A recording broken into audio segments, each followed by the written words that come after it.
ఇదిగోండి పొండు మిరగాయ పచ్చడి తాలింపు పెట్టామో చూసారు కదా, భలే ఉంది. చూస్తే నోరు ఊరిపోతుందండి. ఈ విధంగా చక్కగా పెట్టేశాను.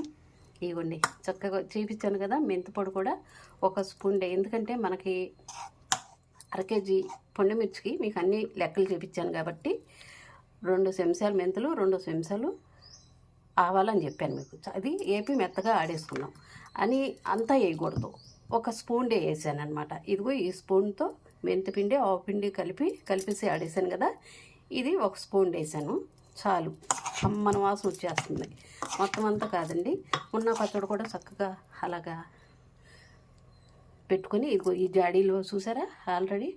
ఇదిగోండి దీంట్లో ఆయిల్ పోసాను అనమాట. కొంచెం ఆయిల్ పోసుకొని చక్కగా ఇందులో చక్కగా పెట్టేసేసుకొని ఇదంతా ఈ పచ్చడి ఇవ్వండి.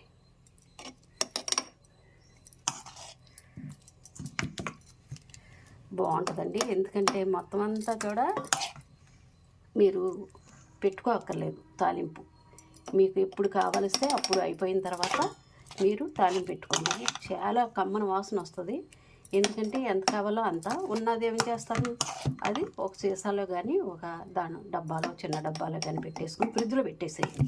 అస్సలు చెక్కు చెదరదు, పాడవదు. అందు గురించి చక్కగా పొండు మిరగాయ పెట్టింది పేరండి.